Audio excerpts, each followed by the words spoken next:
Hi, welcome everybody to Life on Track, the TV show and the podcast that's all about helping you get on the track you were born into this world to be on. It's not about going on my track, not about getting on Mitzi Perdue's track, who is our guest here today. It's about getting on the track you were born into this world to be on, which is really, really cool. You get into the driver's seat of your own life as opposed to life driving you.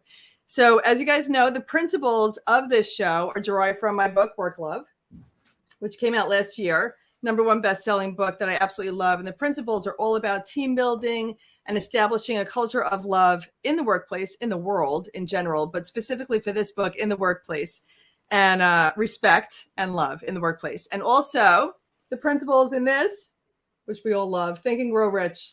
I love Think and Grow Rich and the 13 principles in that book. So that's what this book is all about. And our special guest today is Mitzi Perdue. And I absolutely love this woman. I can't wait for you to see her, to meet her. And I'm going to read her bio because I don't want to leave anything out. She's fabulous.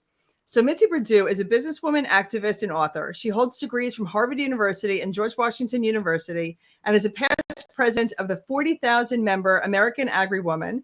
She was a United States delegate to the United Nations Conference on Women in Nairobi. Mitzi was a syndicated columnist for 22 years, and her weekly environmental columns were distributed by California's Capital News and later by Scripps Howard News Service to roughly 420 newspapers. Mitzi is the founder and president of Win This Fight, Stop Human Trafficking Now, an organization that raises funds and awareness for other anti-trafficking initiatives. She is fabulous, and welcome. Oops. Hold on, Mitzi. Hang on. There you go. Hi, everybody. What a joy to be with you. Thank you. It's an honor and a pleasure to have you here. I absolutely love you. And so the first question, you're the best. The first question I ask every expert is always the same. And I've been doing this for years. What is the reason? How did you get into doing what you're doing and why? Oh, wow. Well, what I'm doing at the moment is combating human trafficking. And I do it by raising funds and raising awareness. And how did I get into it? Well, at age 78, I'm 81 now. Beautiful. So we're talking 3 years ago, I heard a lecture on human trafficking. And before that, before I heard this lecture, to me, human trafficking was just sort of words that glided over my head. But when I learned some of the suffering involved, like a 12-year-old girl may be forced to have sex with strangers 12 times a night, her life expectancy is probably less than 7 years, and she's going to die from an overdose, suicide, or possibly murder for her organs. And I thought, this is the worst evil I've ever heard in my life, and I can't unknow about it, so I'll do what I can to combat it. And I think humility is an appropriate approach to it. I can't do that much, but I want to do what I can. You're amazing. And you are a huge advocate for these kids. You know, it's amazing. So Win This Fight, Stop Human Trafficking Now is your passion. And Mitzi, listen, when I first started speaking with you, it broke my heart to hear about all of the stories. And you connected me with this other woman that I interviewed during the Life on Track Summit, who helps rehabilitate these girls. You know, and it's again, crimes against humanity. You know, and somebody has got to get this under control. It's amazing what you do. Listen, at 82 years old, and you look fabulous. You look absolutely fabulous. I want to tell people how I first met you.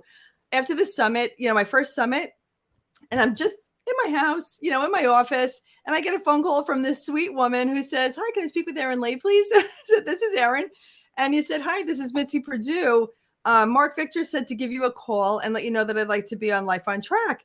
And I thought, Mitzi Perdue, you know, like who is Mitzi Perdue? And she knows Mark Victor. And I'm thinking Perdue is like Frank Perdue, Perdue Chicken. And you said, yes, that's my late husband.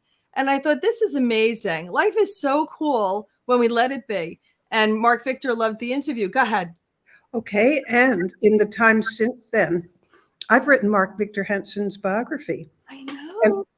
And it's just come out. So anybody who wants to know more about the Chicken Soup for the Soul guy, please go to Amazon and Mitzi Perdue, and the title of it is Relentless. But something else, just to circle us back to human trafficking. Yeah. All the profits from Relentless are going to go to combat human trafficking. And the book is dedicated to people who either combat human trafficking or who survived it. I didn't realize.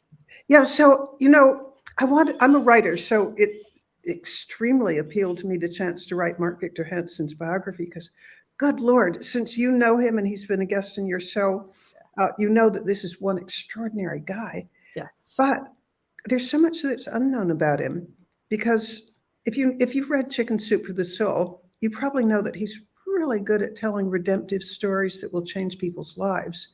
What you may not know is he's in the Guinness Book of World Records for selling 500 million books. Yes. And I can't do it here because I'm visiting my sister, but sometimes I have a box. It's like the size of 3 shoe boxes, and it's filled with sand. And I imagine that I'm picking up grains of sand now and letting them trickle through my fingers into this box. That the box that I could show you is like a third of 500 million. You'd have to make the box 3 times bigger. That's just to give people a feeling of how many. I know. How many books have to be sold to get to 500 million. It's incredible. Go ahead. I'm going to show people. Yay! Thank you. Oh, I love so it. Cool. Okay, well, his story is so amazing because, that kind of success, there was a period where, from books and speaking, his income was $6 million a year. Nice, right? Oh, and he sold the franchise of Chicken Soup for the Soul, he and his co-author, for $63 million. So this guy has achieved success on a spectacular scale. However, and what my book is about is that success didn't drop in his lap. At age 26, he was bankrupt, wondering if he wanted to live, completely at loose ends what he wanted to do with his life. And, part of my story is how he went from bankrupt and suicidal to somebody who helps everybody in the world achieve, be all they can be. Which, by the way, Erin, one of the reasons that I love your show is that your show is kind of about what my purpose in life is. I work in combating human trafficking, but what I really want is for people to be all they can be. Yes. If I could wave a magic wand, which of course I can't, but if I could, my magic wand would be that everybody was healthy enough and doing well enough so that they could be all they can be. Yes. And that's significance. Success has many different meanings. Some people think it's financial, some people think it's regarding health, relationships, spirituality. But when you can, and a friend, Dan Clark, says, when you can go from success to significance, which is what you and Mark Victor do, you live your lives in significance, being like massively significant, as opposed to just successful. And you're making massive differences. Go ahead. Well, and speaking of significant and successful, Mark is very into giving back. He actually does tithe. So every book he's ever written, he's given 10% of it away. And I sort of bonded with him with his getting that the misery that children experience if they're sex trafficked. He has a heart for children. Yeah. But as far as I can tell, his purpose in life, it's got to align so much with what you believe in, Erin. But as far as I can tell, and I like to joke that I'm the world's greatest living expert on Mark Victor Hansen, having written his biography. Yeah. His purpose is to encourage people to be all they can be. He wants people to heal. He wants them to express themselves. He wants them to have success in whatever realm is important to them. That's exactly what I want as well.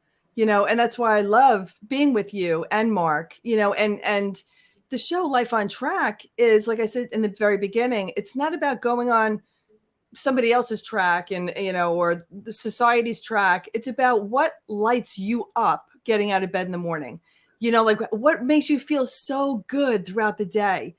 Spend as much time doing that as possible, be the best version of you possible. And then everything else falls into place. And that's living a life of, love, joy, and inner peace. And I really believe everybody strives for that inner peace.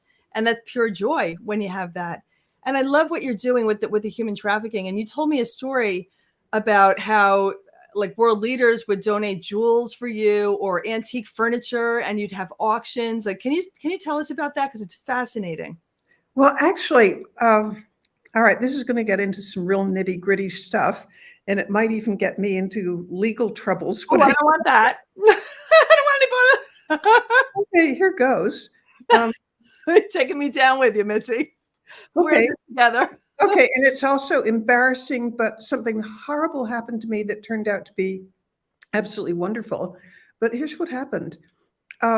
Win this fight, I'm no longer connected with it. Whoop. Let's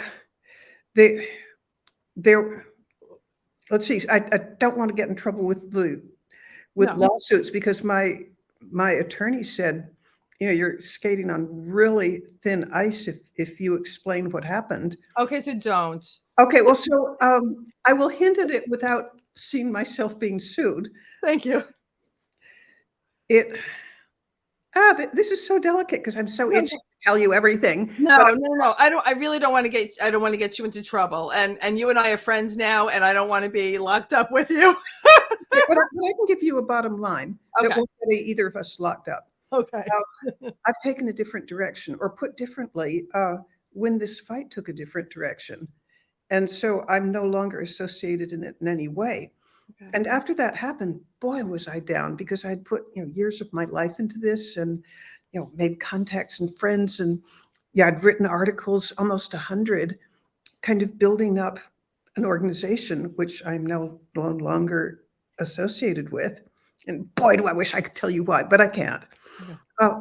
So I figured I kind of had a choice. I could, get really down and just not with it, or something that's just so much better and so much more powerful. And, it was as if the good Lord arranged this to happen. Since I didn't have an organization with 500 people behind me any longer, what can an individual do on their own? And I decided, I'm a writer by trade. I've written, at that point, I think I'd written 26 books. I was friendly with Mark Victor Hansen and admired him no end, as anybody who knows him does admire, but I'm a writer. And he had read a book that I'd written about my late husband, Frank Perdue, Tough Man, Tender Chicken. He had read it and he was complimenting me on it. And I said, Mark, has anybody ever written your biography?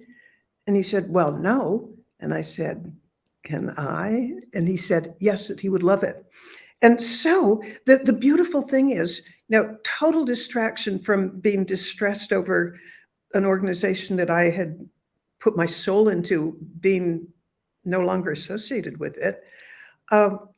Total distraction. I interviewed 60 different people, and most of them several times. So in my database, it looks like I've interviewed 140 people, but it's really 60.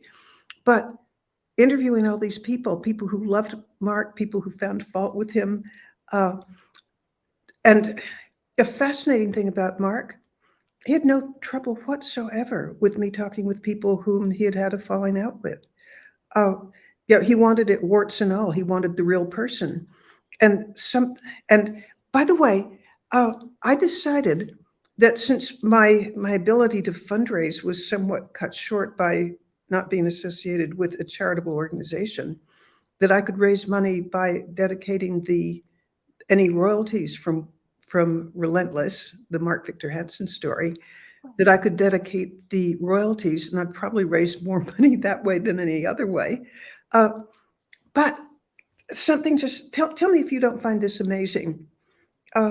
After I finished it, I showed it to Mark, not because I wanted him to make any changes, but if there was some obvious error, like I got a year wrong or something, I wanted him to have a chance to make corrections. And considering that I told, the good, the bad, and the ugly, of which there was some, although in every case when something had gone wrong, like a bankruptcy or a failed marriage, His failures propelled him on to greater success because he learned from them. Anyway, here's the amazing thing. He didn't ask me to change a single comma in the whole book. 250 pages, he just wanted it as it was. And yeah, I think that takes a really big person because, in my case, if you write an article on me, I want to go change some little thing. Right. Oh, and here's a whole book, not one comma changed. He's such a strong man. Yeah. Yeah, he's a strong man. He's solid, and his confidence is admirable, and he makes this world such a better place, for being who he is. He's so honest. He spoke about a lot of his downtime, if you will, on my interview with him. And the irony, Mitzi, listen to this, and everybody listen to this, small world, is during that time in his 20s when he was, bankrupt and he was sleeping on his friend's floor in his friend's apartment in Hicksville, which is right by me. Yeah. On Long Island, right by me. And the ticket that he got that propelled him towards success, remember the ticket that he got? A friend of his had a ticket, and his friend gave it to Mark and said, pretend you're me.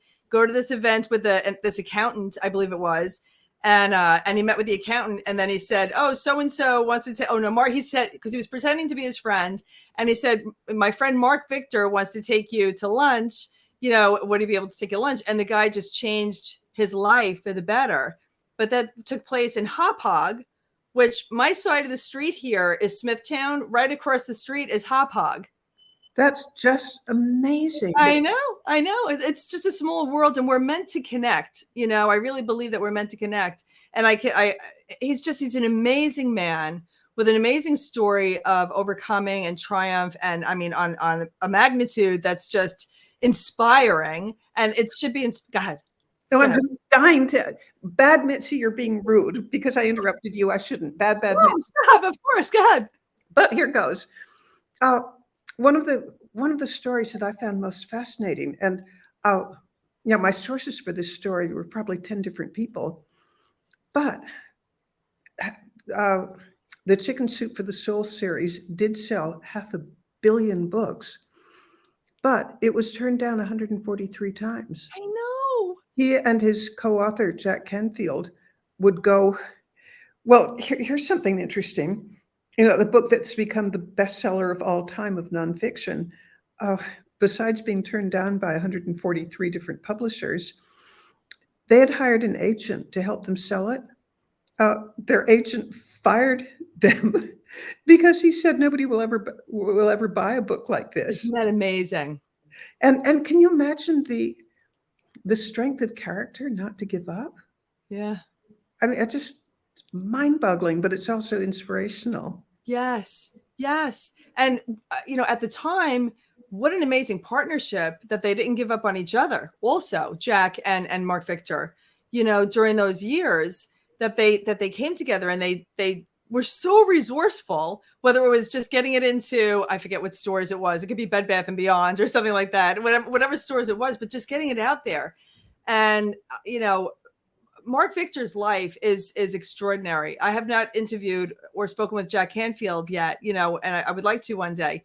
But knowing Mark Victor and being on Clubhouse and talking to him and Crystal, and he's just such an amazing, heart-centered, generous from the heart into this world kind of a man, and confident, and he says he takes all his vitamins and he's going to live to be 170 and, in perfect condition. And imagine if the whole world felt like that. What a better place we would be, Well, I have a theory that the greatest gift that one person can give another is, drum roll, please, inspiration. Yes.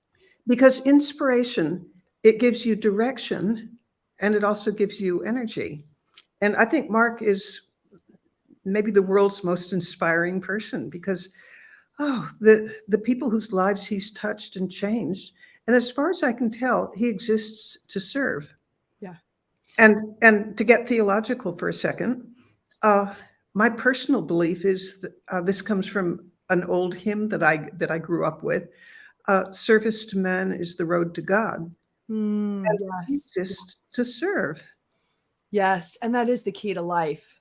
And that's where happiness is derived, in service of others. And it's so true. So Mark Victor, we love you, Mark Victor Hansen, but I want to bring this right back to Mitzi Perdue. And this is about you and about how inspiring you are, and we love you. And I'm sure Mark Victor would say the same thing, that you are incredibly inspiring and you have been in service to others your whole life. And most people don't know this, but you told me this, that you are an heiress to Frank Perdue, with the chicken, and your father founded the Sheratons, right? So, you're a double heiress, and you've been in service, and your family, has been in service of others. And I really believe that that's where success comes from, and significance. What's higher than success is the significance, and why your family has been as significant as you are, because you have been in service to others forever, Well, I'm thinking of something that Frank Perdue used to say, which was, if you want to be happy, think what you can do for somebody else. Now, on the other hand, if you really, really want to be miserable, think what's owed to you. Write that down. That should be a Mitzi Perdue quote. Well, give Frank credit, because Frank created something called, he wrote an ethical will. And an ethical will, he didn't invent the idea, but an ethical will is, he was a man of means. He was going to leave those who came after him financial stuff. But he was also aware that so many families of wealth, their kids end up absolutely miserable. I mean, maybe they become alcoholics, or, the number of ways you can mess up your life is countless. And so having great wealth is not a guarantee of happiness or success or living a good life.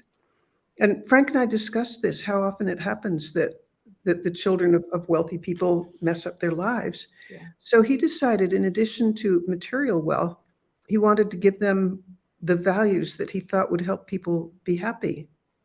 And there were 10 of them. And in this ethical will, it starts out that he wants nothing more than their happiness, but to achieve happiness, follow your highest values. And the values that he thinks leads to happiness is be honest always, be somebody that people are justified in trusting. And then one of the 10 is, if you want to be happy, think what you can do for somebody else. If you want to be miserable, think what's owed to you. Oh, and another thing that he said that I think will resonate with you and everybody listening to us.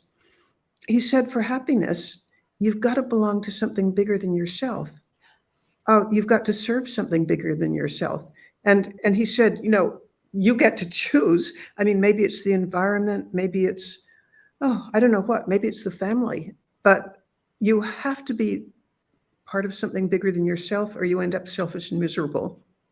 It's true. Because like you said, and for everybody listening, imagine if all you thought about all day long was, I feel stuck and everybody owes me something, and, somebody should pay for my something, whatever. And then you become dependent on other people creating your happiness. And all that breeds is contempt and being miserable.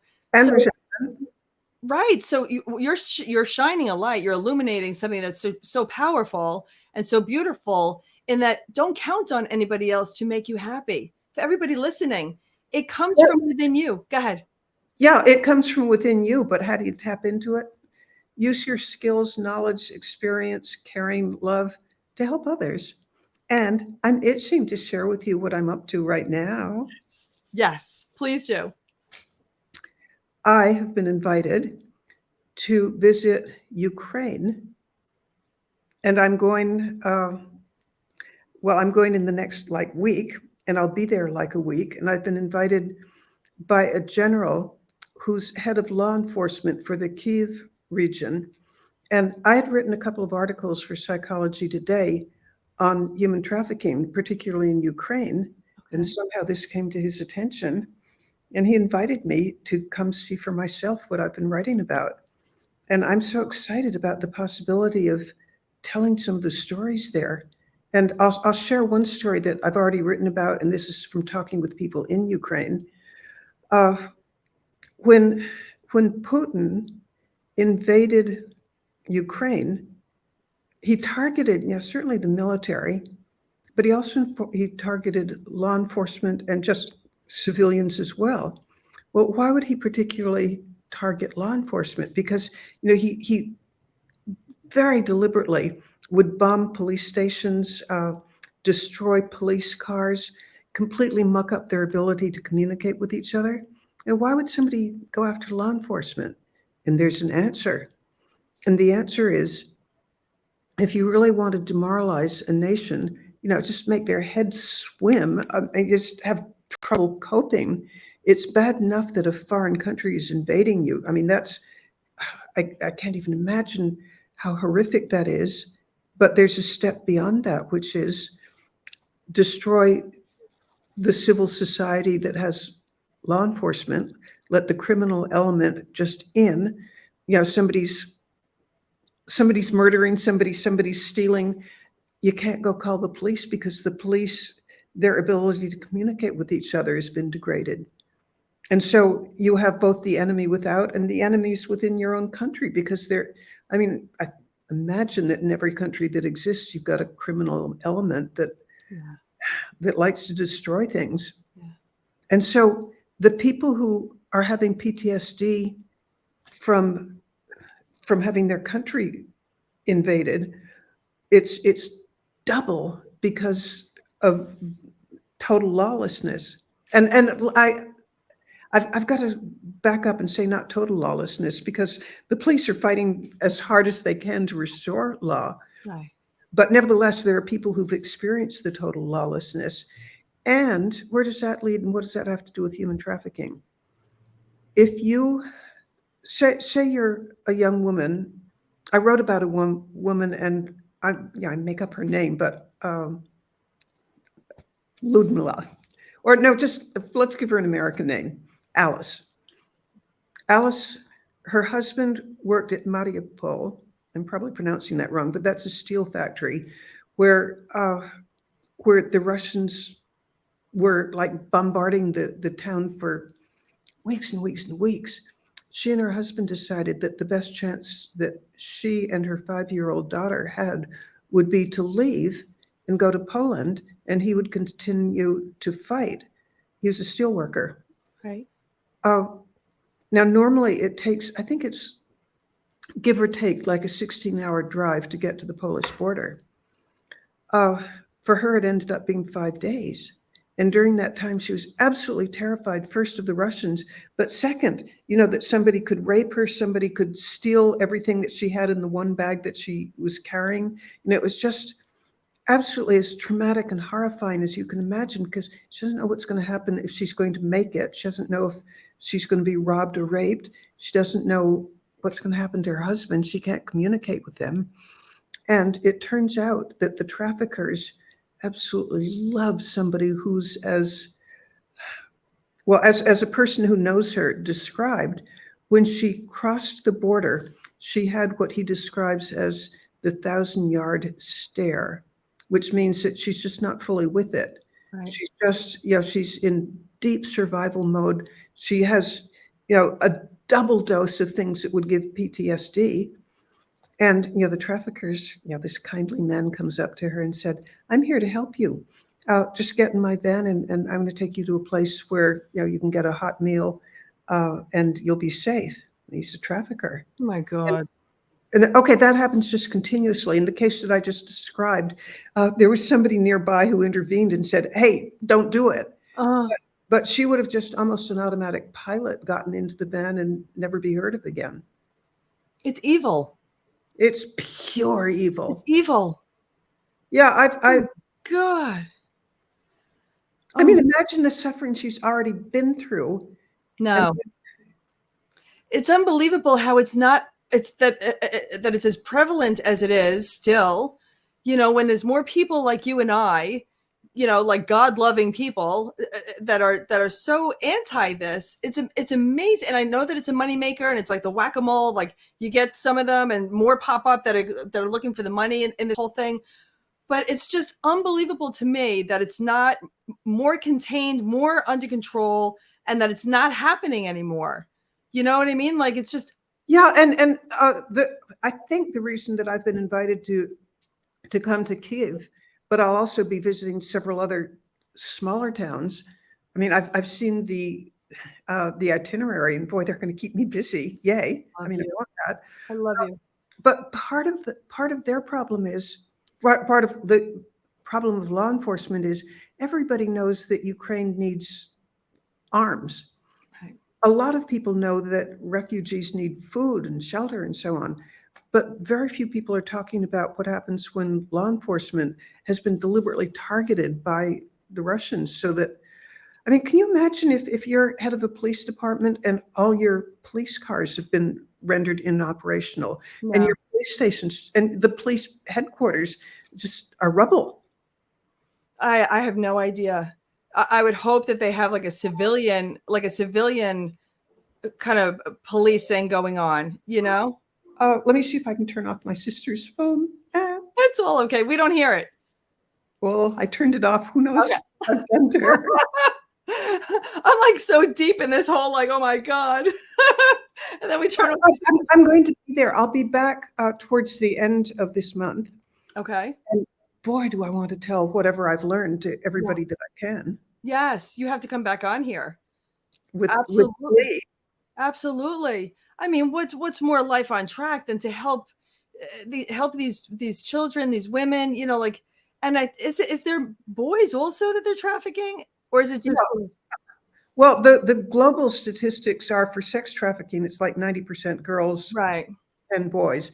I don't know what it is in Ukraine, but I think we can almost guarantee that the traffickers are going to take whatever they can. Right. And they're doing it. Right. It's gotta end, you know, as a global movement, you know, just to be humane, you know, children, come on.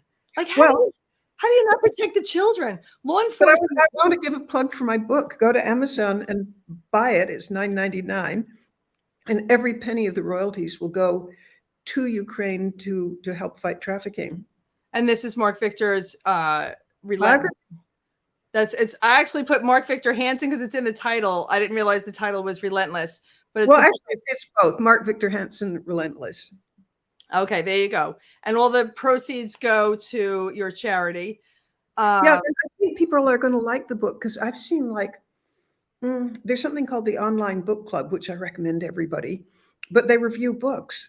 And I have, I think, more than 100 reviews, and they're saying things like, this is a book for the ages, or the most inspirational book I've ever read, or you must buy it.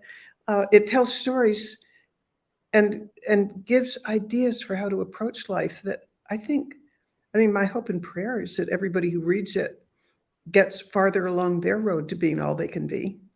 And listen, you know, like everything is about be all you can be. So what you're doing with the book, you're showing the world what you can do as like a Mark Victor Hansen and a Mitzi Perdue. You know, you're elevating Mark and then taking the proceeds and making this world such a better place. I mean, there's no bigger, you know, charity that anybody can contribute to than this movement that you're spearheading.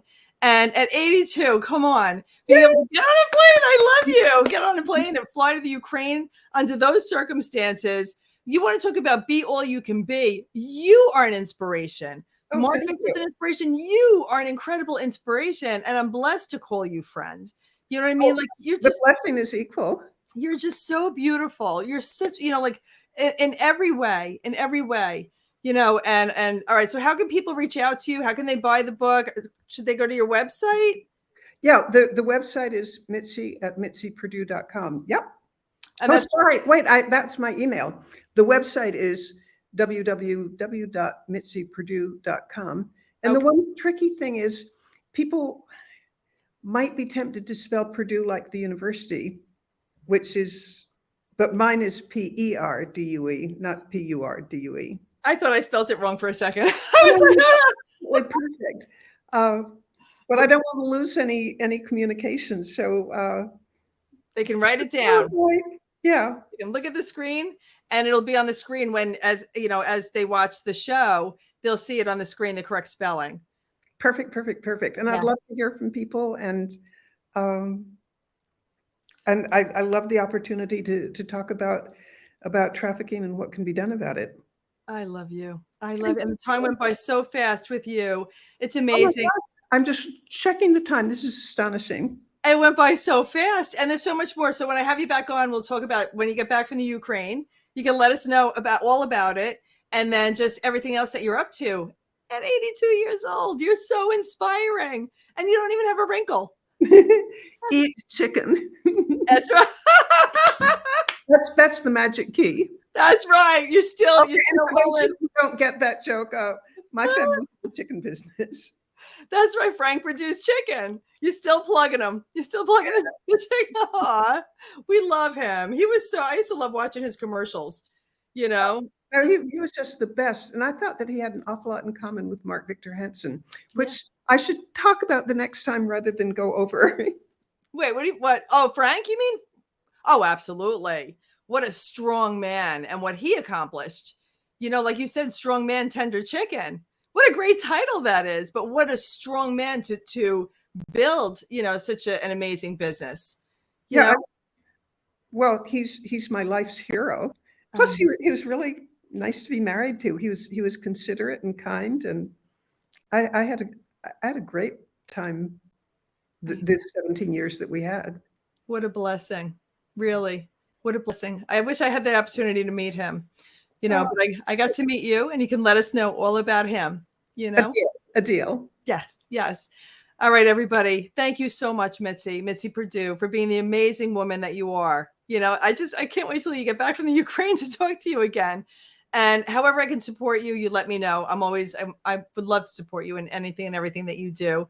Tell Mark Victor Hansen I said hello. He's so good. He's so good. And Crystal. All right, everybody. Thank you so much for joining us here today. Run, don't walk, run and get Mitzi's book. I mean, look at the proceeds go to stop human trafficking and just all these amazing things. And that's all it takes is just a little bit of effort on our part, you know, a little bit of money. It's a tiny bit of money to buy the book, and the proceeds, you're going to be making a huge difference in the world. All right. And that's being in service. And what we put out comes back tenfold. So you're doing a beautiful thing. Thank you, everybody, for watching. Have a magnificent day. And always remember to live onward and upward. Love you.